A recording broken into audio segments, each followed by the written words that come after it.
Hey guys, Matthew here. In today's video, I'm going to be going over the part 2 of the Manifesto. So this was all about core character defenses and recovery, but what this really is about, and what this is not mentioned in the entirety of the post, which by the way, I will not read.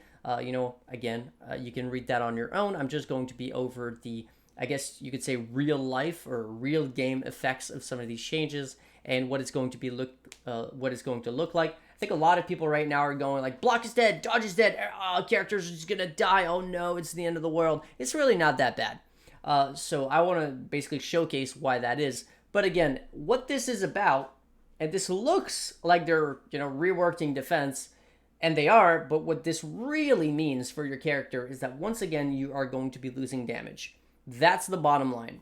Now, of course, for softcore trade league players, this is not too big of a deal. Because you could just say, you know what, losing damage doesn't sound fun. I'm just going to boost my damage and play Glass Cannon. That's what I always do anyways. Who cares? I'll just die. I got 6 portals, whatever, right? But for characters that do care about not dying, right? For example, hardcore characters, or even just people who really dislike dying, this change is essentially going to be a direct nerf or an indirect nerf to your damage, because the only way to viably get the mitigation that you currently have on your characters is going to be through additional investment. That's just the bottom line. Okay, so let me explain a little bit of what's going on here. Okay, right now, first I need to explain the 3 main ways to mitigate damage in the game currently, which have been king for a very, very long time. The first one is left untouched, and that's mind over matter. You stack as much mana as possible. You make a portion, as big of a portion as possible of your hits apply to your mana and not your life pool, and then you have an insane amount of regen and recovery and whatnot of your mana using mana flask and other things in order to basically be immortal, right? You can get very, very tanky on these characters. That's number 1. That's left untouched. They kind of nerfed it not too long ago, so I'm guessing they didn't want to touch it again. It's probably in a good spot anyways. The next 2 are probably the most common, and right now they are by far the most popular ways of mitigating damage, and that is dodge and block.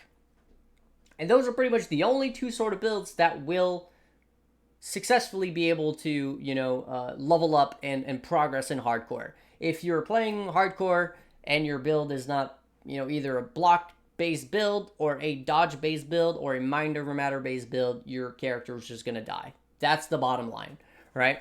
So let's explain how those mechanic works and why they are so incredibly strong.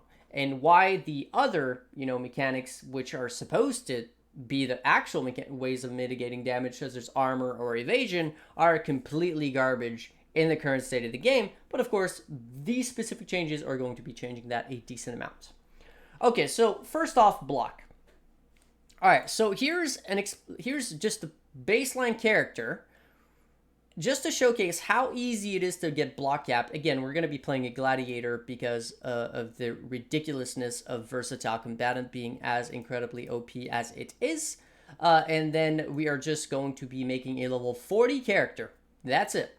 That is how many levels you need to invest on your tree in order to get completely block and spell block capped. Well, just about 72% block chance, 72% spell block chance at level 40 with nothing equipped. The only thing that I have equipped right now is a Roomies and a white shield with nothing on it, right? Well, it's yellow, but in reality, there's nothing on it, right? A white Colossal Tower Shield with 23% chance to block damage. That's all I have.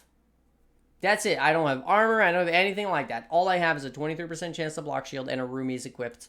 And that is giving me 72% block. And here's the cool thing.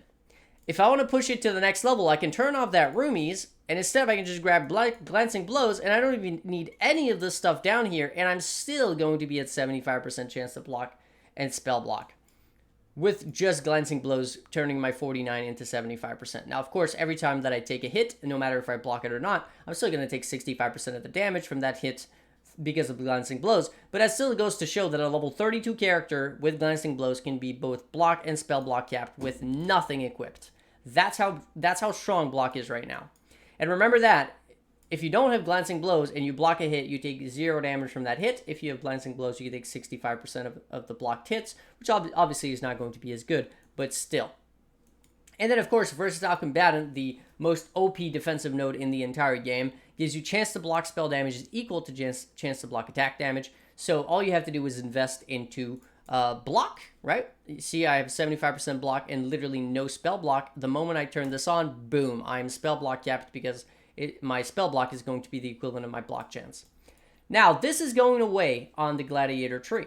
It's instead going to be changed. It's going to be on the node, on the tree itself as a keystone, such as, for example, the Impaler.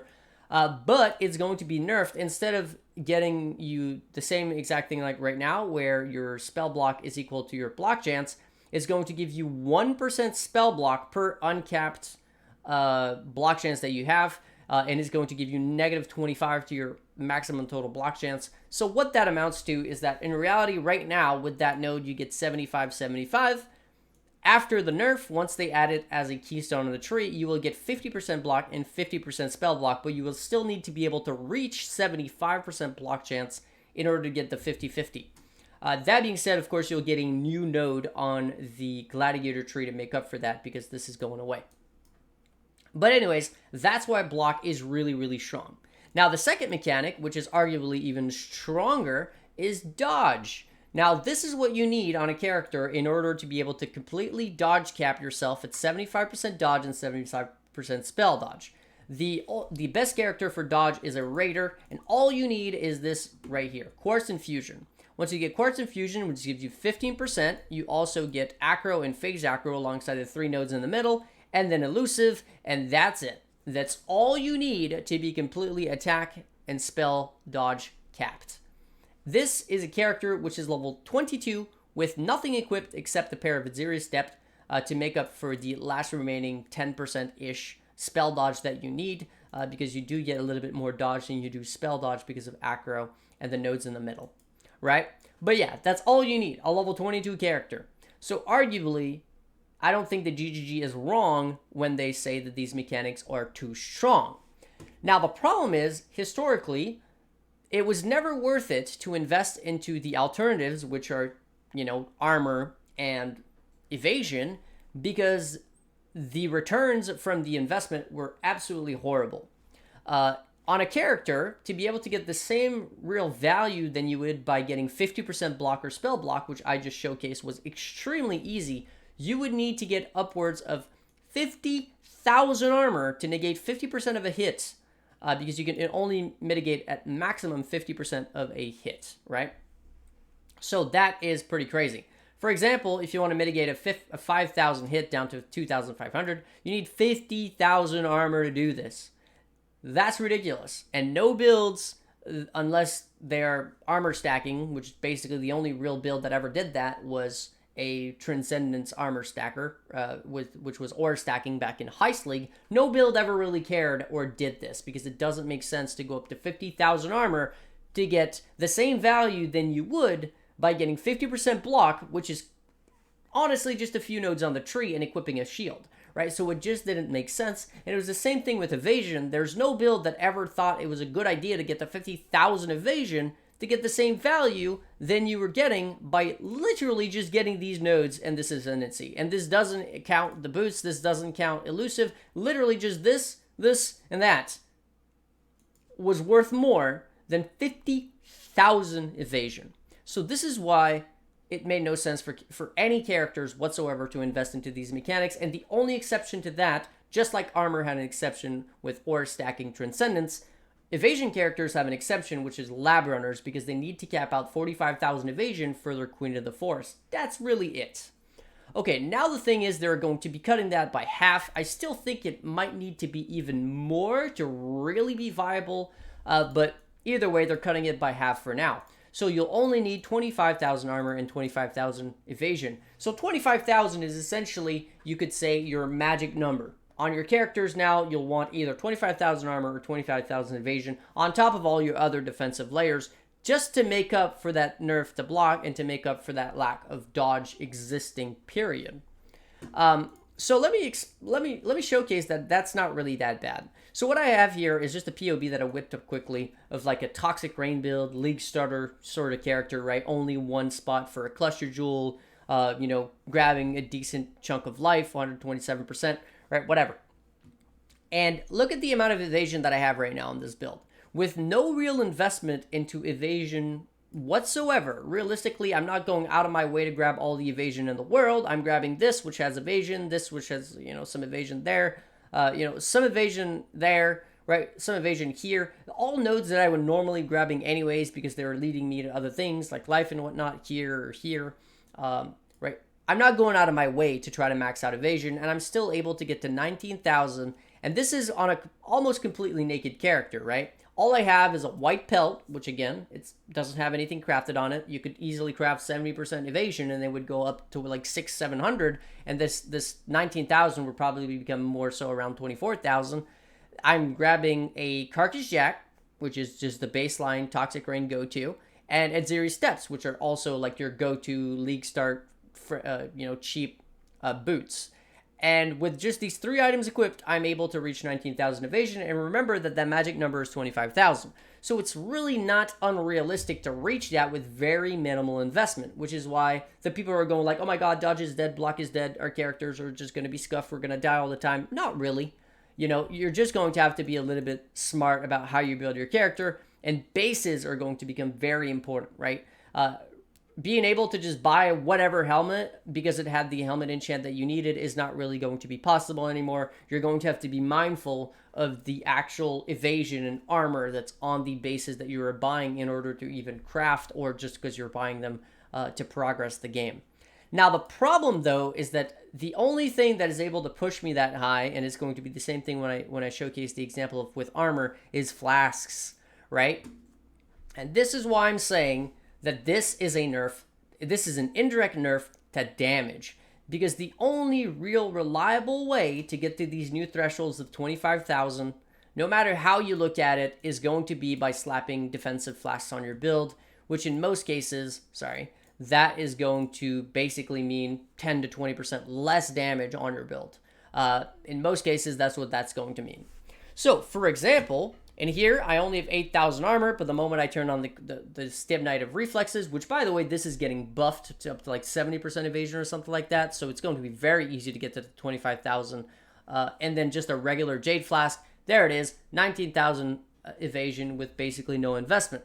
The downside is, of course, if my flasks are down, I'm only rocking 8,000 evasion, which means it is conditional defenses. And that's kind of the really big downside, because dodge was never conditional, right? If I grab this and I have 40% attack and spell dodge, well, it's there no matter what. I don't need a flasks up. I don't need to be clicking any buttons. It's always on my character. And that's kind of the really annoying thing, if you will. I would say that's like by far the worst thing about this change. Okay, now let's give you another example. This is a League starter build that I've prepared, and this is a General Cry Berserker. And what you can see is that with no investment into armor whatsoever, right, I'm not going out of my way to path through armor. I will have a guide on this build if it survives patch notes, by the way. It's just doing the regular stuff, grabbing the regular nodes. There's no going out of my way to grab armor. I'm at 10,000, right? It's going to be the same thing. All I have to do is drop a few nodes. See, if I drop these 4 nodes here, I'll drop about 10% of my damage. And then let's just say I throw them into Exile.